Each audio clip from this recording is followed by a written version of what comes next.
blog entry from yesterday. That's one. And now, let's dive deeper to know and understand where Martha and Mary is coming from, their relationships with Jesus, and their spiritual health.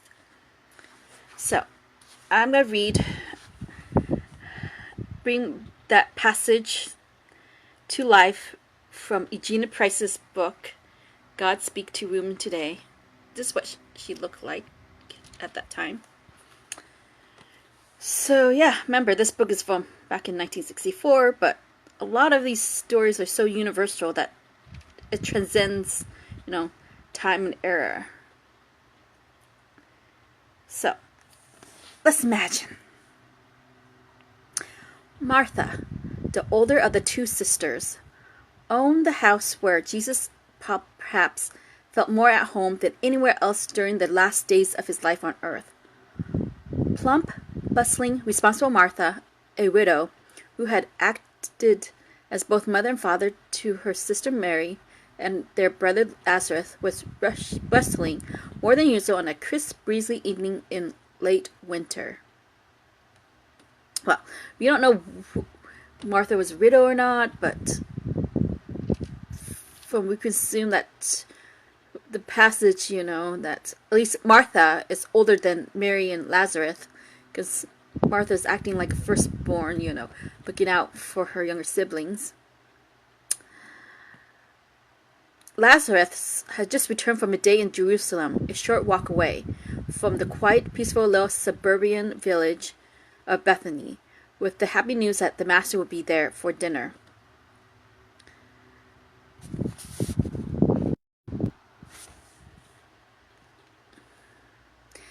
Disciples with him, Lazarus? Martha was fairly sure his men would be there. After all, they have eaten her superior cooking at every opportunity for months now. They'll all be here, Martha, you know that. Her gentle brother smiled, proud of her, while he ducked inwardly, preparing for the sudden onslaught of business he knew would be at once. Well, we don't really know much about Lazarus again, because they don't really mention. The only thing they mention about him is about the miracle where Jesus raised him from the dead. That's another story, and for another time. But maybe he was a shy person. Martha's home was large and spacious, set well back in a grove of thick green trees, surrounded by the flower gardens Lazarus loved to tend. Until Jesus came into their lives, Martha's time hung heavily on her hands. She worked every minute at something. But beyond making a home for Mary and Lazarus, her life had little purpose. Martha loved to talk, and she and Mary found it difficult to converse together, in spite of their devotion to each other. When Mary talked, she liked to think about what she was saying, and in order to think, she wanted to walk quietly through the gardens, or sitting down with no activity to distort her thoughts. Oh, I can relate to Mary in that, I like to talk if it's something I want to engage with someone, and I need time to think about it too. Martha could talk without ceasing, but her activity also never ceased. Basically, Martha can talk and do work at the same time. Yeah, that could be a little challenging for me. To me, that's just idle chatter, not conversation, Mary always said. And Lazarus would laugh at them both and be thankful that he had two sisters who loved him as Mary and Martha loved their brother. Yes, it's awesome that these three siblings really love each other unconditionally. It was a normal, sometimes hectic, happy family, well respected all over Jerusalem. A family of prestige and good name. Do you think he's on his way here by now, Lazarus? Should be here soon, Martha, her brother answered, and he'll be tired tonight. They were cruel and vicious in town today. They kept shouting at him and name-calling and throwing items at him again. Martha stopped bustling, her arms piled high with clean linens, her broad, kind face wrinkled with sorrow and concern. Martha loved him. I know what you're thinking, sister, but he got away. He seemed to be able to escape them almost miraculously, even worse than the Stone's Day, though, were their crude, constant jeers and questions and taunts. I don't know how he stands it. What he teaches us is so amazing, so full of truth, so needed by every one of these shallow, pig-headed people. It was all I could do is to keep from throwing stones at them. Mary had slipped into the room where they stood talking. Did they harm him, Lazarus? Did they harm the master today? Is he coming? Will I get to see him tonight? Yes, they're coming, Mary, and here I stand with all these is yet to do. Martha flunked out of the room toward the kitchen, off the back garden, and Mary Lazarus was alone. He escaped them, Mary. They threw stuff at him again, or tried to. He's the most patient man who ever lived on the earth. Nothing stops him. He is like on the time schedule. There is so much he needs to do, and nothing will stop him. He loves them, Mary says simply. He loves every single one of their ugly hearts. Her troubled, sensitive face grew quiet. And I love him.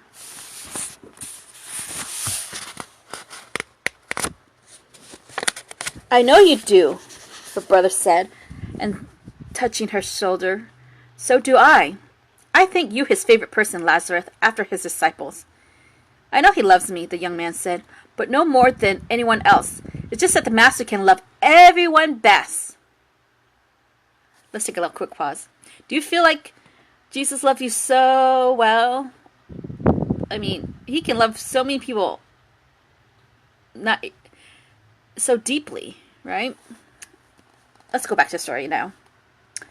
As Mary and Lazarus stood talking about him, Jesus and his men were walking steadily toward their home. They had crossed the valley from Jerusalem, climbed the Mount of Olives, and after that seemed a long, long time to Mary, but only a matter of minutes to busy Martha. They were there. The ample stone house and its flowering gardens welcomed him, and he welcomed the sight. He was tired, but this was home for him now, and here he found his dear friends waiting for him.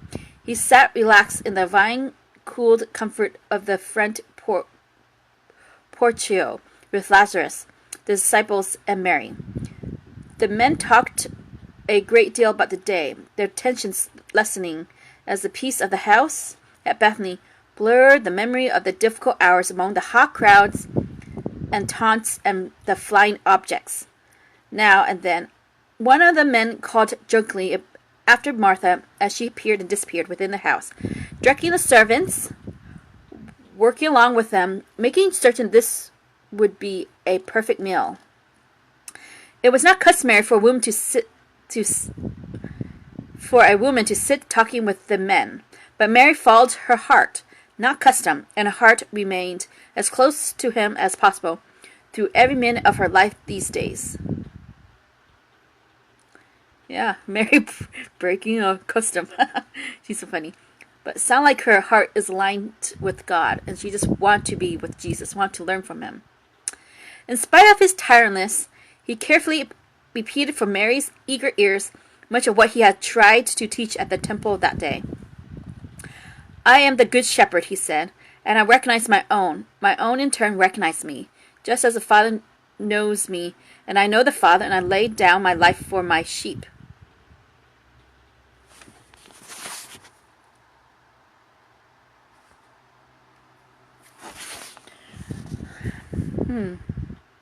Lay down my life for my sheep. Oh, that's so sweet. Jesus does that for his loved ones. That is you, right? Mary's dark blue eyes were spilling tears. We're not sure if her eyes are blue. I don't know. As she whispered, I know you will lay down your life for us.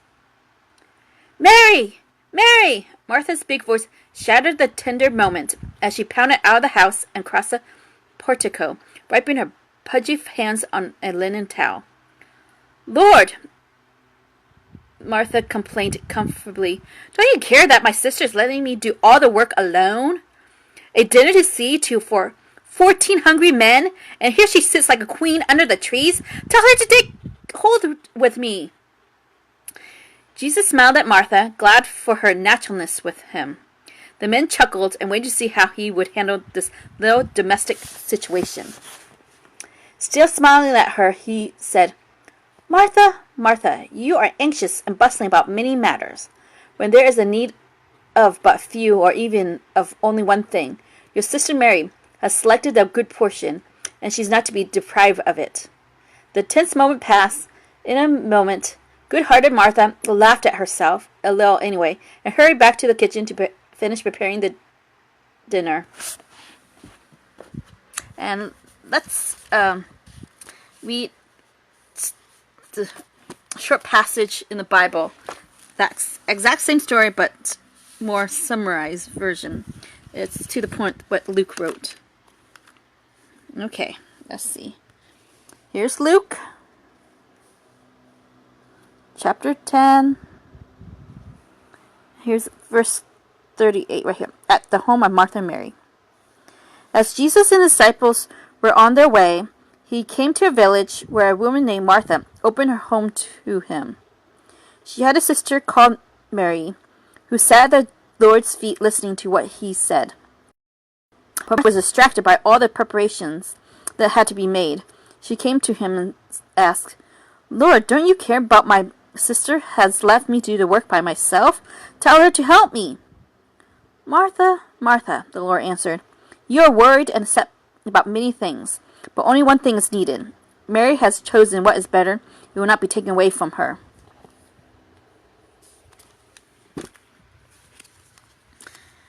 Actually, I kind of relate to Martha a little bit. You know, we'll dive deeper in Eugenie Price's analysis, but I'll give my comments too. But also I relate to Mary too, so you learn more. Okay, so the Master, our Lord Jesus, was never superficial. He couldn't be. He was God himself in the flesh, and he knew both Mary and Martha better than they could ever have known themselves. Everyone knew how different they were. He knew not only this, but the difference in the spiritual places where they each stood. The superb possibility he found in Martha's home was extremely important to him. No one enjoyed her cooking more than he enjoyed it. No one found her spacious home more beautiful, more inviting. But always he had the real issue whole view. He could not be distracted from them. His tired body and his human need of Martha's services. When he told the perspiring, hard-working older sister that her younger sister had made the wise choice, he was no way belittling Martha, never being ungrateful to her care. He was showing his deep love for her by going straight to the heart of the matter. He did not say that Mary should not be helping her sister. What he said was that there is a choice. It is better choice to show concern for the feeding of one's spirit than for the feeding of one's stomach. Perhaps Mary should have helped more. Obviously, she was not the domestic type like her sister. Yeah, I can relate to that. I'm with Mary on that. Housekeeping is not my thing either. But again, it seemed plausible, since this incident is told in some detail in the scriptures, that Jesus knew Martha to be centered in her housework to the neglect of her soul. Being utterly realistic in all his discernment about all persons, he knew that exact state of Martha's inner self. Most likely she was totally unconscious of this lopsidedness within her. This woman felt generous, and she was generous. She showed her genuine caring for him and for her family in the only way she knew how to show it. By handling everything with a vigor that sometimes tired them all just to watch. We all have been in houses where the faithful woman of the house inadvertently makes us feel like burdens to her. It took a long time to that's Eugenie Price, to realize that this was simply not true. Eugenie happened to dislike preparing dinner for everyone, including herself. I mean, I don't like preparing dinner for anyone. I'm not a domestic queen. diva, whatever, it will do all that. But I learned to tolerate, to cook for myself at least, and sometimes for my brother. Yeah, it's this pandemic. It just helped me improve on my cooking skills a little bit. Again, I'm not going to be, when we are more open, reopen and stuff, I'm not going to be going out and, host dinner parties. That's not my thing. I can be a helper though, because I have friends who do host dinner parties, and I occasionally do go and help, do help with prep work or cleaning or something simple, for me to do, especially when they welcome me into their homes, and especially when I become a night guest, staying over at their house, like, out of service, out of love for them, I'll help out, Anyways. Okay. Eugenie will always choose the simplest possible thing to prepare. Housework in all aspects is a foreign field to her. Eugenie do her share of it, but she doesn't like it. This has nothing whatever to do with virtue or lack of it. Many obviously enjoy using her brain instead of her hands. Mary obviously enjoyed using her brain instead of her hands. Me too. I like to use my brain a lot. Do a lot of thinking and reflecting and studying. Especially this pandemic, and recently joining different Bible study groups on Zoom kind of woken me up to, I enjoy studying the Bible again. Sometimes, you get lackluster at times, but you go back and recheck. Okay, so using brain like Mary, this also was neither right nor wrong. Mary and Martha were as different as day and night, and Jesus accepted them that way. But it so happened that the final internal analysis, Mary's concentration upon what he has to say that night, was going to stand her in better stead. She would gain ultimately, and since he did love Martha as much as he loved Mary, he wanted the best for Martha too. He did not scold Martha from ignorance on his part. Rather, he was teaching her from love. He was quieting any false guilt which Mary might have been carrying too, simply because she was so different from her practical, hard-working sister, whose accomplishments showed outwardly. So, I can kind of relate to Martha, because I do have that practical, hard-working side of me, and I'm a firstborn like Martha was too. So there's some parts of me I can relate to, and over the years, I'm able to, improve on my hospitality skills. It's just that in the past, I have opportunity to serve that way and join teams of hospitality teams, and I'm not the best at it, but I'm ready to help. I'm a helper. Especially if I'm like ready and able to do that, I'll do it with a smile and be cheerful attitude about it, But if you ask me when I'm like in a different space, like maybe I'm not ready to serve right now. Okay, give me time to do my mental stuff in my mind, wherever perhaps I want to talk with Jesus or something, or I'm in the middle of something else, Don't interrupt me when I'm in the middle of something else, because it'll be hard for me to turn around and transition and be ready to serve, This is about timing too, I think we all need to learn.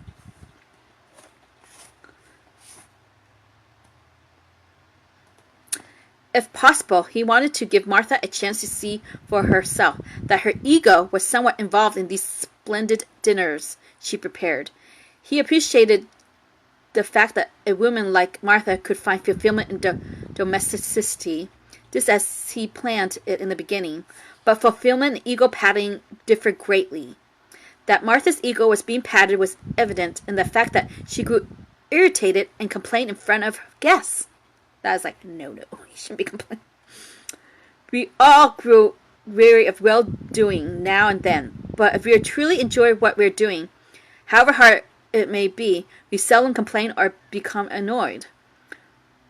Eugenie's back grows weary after several hours at her typewriter, but writing so fulfills her, and she enjoys it so much she can even enjoy the aches and pains. Like you and Martha, Eugenia did her complaining when, for some reason, she felt stepped on. Well, yes, complain about being stepped on, but I probably complain too when I feel super overwhelmed and focusing inwardly too much, and like feel like, I actually learned over the years to kind of need to take a break from the complaining. I need to pray to God and find that center I need to attack the next thing, and figure out what is my priorities. How can I accomplish something? But I'm not alone. Sometimes you need to call on a fellow human being to, like, can you help me in this? Sometimes you need to delegate certain things, especially if you're a leader,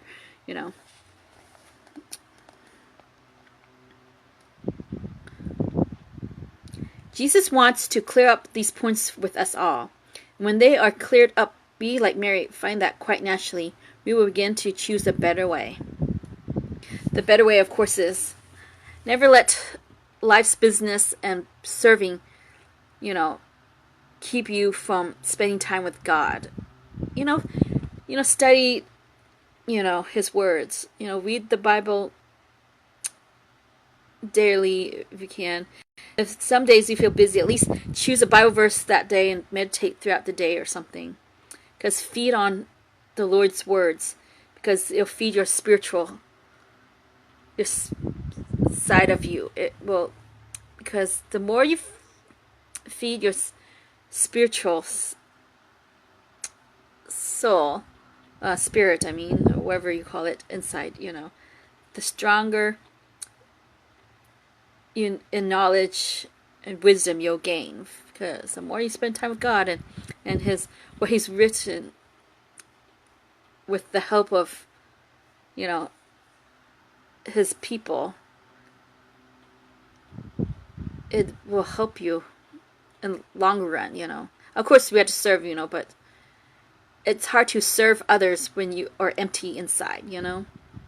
So it's about balance, find time to study and pray and spend time with God, but also time to serve others, just, if you struggle in time management, it's okay to pray for God to guide you, and then you can also seek assistance from a fellow human being who must be really good at time management. Learn from that person. Find someone to mentor you so you can manage, and figure out what is really important in your life, what the priorities, and then learn from others and how to set your schedule each day, so that you can know that you can spend time with Jesus and be glad in it, like Mary, like drop everything just so she can be with Jesus. Isn't that lovely?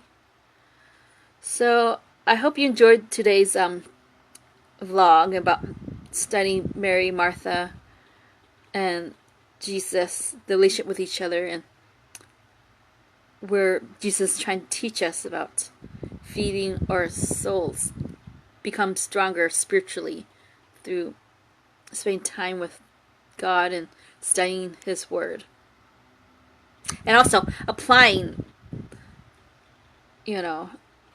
the rules and boundaries and